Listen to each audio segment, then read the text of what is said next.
এই বাংলাদেশের জন্য ইসকন হচ্ছে একটা হুমকি, ঠিক কিনা? এদেরকে অবশ্যই নিষিদ্ধ করতে হবে। ঢাকার টঙ্গীর ইমামকে পাওয়া গেছে পঞ্চগড়ে। কোথায়? পঞ্চগড় প্রায় বাংলাদেশের শেষ মাথা না? তো ঢাকার ইমাম কিভাবে পঞ্চগড়ে যায়? তো অন্যায়ের বিরুদ্ধে প্রতিবাদ করলে গুম করে ফেলে। এটা কেমন দেশে আমরা বসবাস করতেছি?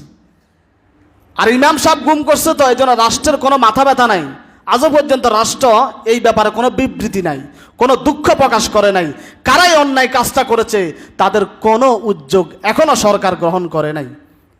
এই যে কিছুদিন আগে এক হিন্দু আমাদের পবিত্র কোরআনকে পায়ের নিচে রেখে পারাইছে, শুনছেন না? নাউজুবিল্লাহ। যেই কোরআন আমরা চুমু দিই, বুকে রাখি, মাথায় রাখি, ওই কোরআনকে পায়ের নিচে নিয়ে এক হিন্দু কাফেরের বাচ্চা আমার কোরআনকে পারাইছে। রাষ্ট্র তার বিরুদ্ধে কোনো কিছু করে নাই। চট্টগ্রামে এক আইনজীবীকে তারা জবাই করে হত্যা করেছে না? এই ইসকন এটা ভারতের একটা সংগঠন। এরপরে গাজীপুরে 13 বছরের এক মুসলমান মেয়েকে ধর্ষণ করেছে। নাউজুবিল্লাহ।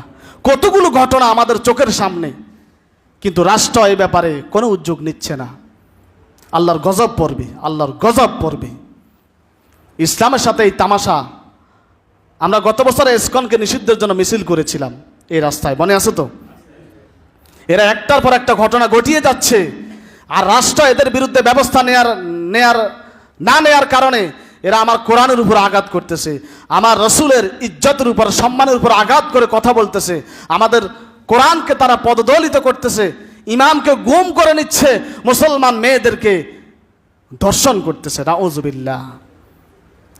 এখন এই অন্যায়গুলো যখন ওই ইমাম যখন মিম্বর থেকে বলেছে, ইমামকে একে একে 12টা চিঠি দিয়েছে। 12টা, কয়টা?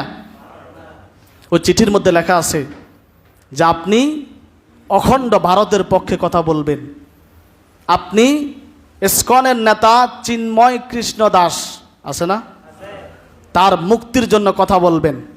ইমামকে এগুলো লিখে দিছে চিঠির মধ্যে। এরপরে লিখছে আপনি বিএনপির বিরুদ্ধে কথা বলবেন, এনসিপির বিরুদ্ধে কথা বলবেন, কারণ পশ্চিমবঙ্গের এখন সবচেয়ে বড় শত্রু হচ্ছে এনসিপি। এগুলো মানে চিঠির মধ্যে লিখছে। এরপরে লিখছে এদেশে ধর্মীয় যে দলগুলো আছে সবার বিরুদ্ধে কথা বলবেন। এরপর আপনি আপনার মিম্বর থেকে বলবেন যে হিন্দুরা মুসলমান মেয়েদের সাথে প্রেম করতে পারবে, জায়েজ আছে। নাউজুবিল্লাহ। এগুলো চিঠির মধ্যে একে একে লিখছে। এগুলো কি মানা যায়? এগুলো কি মানা যায়?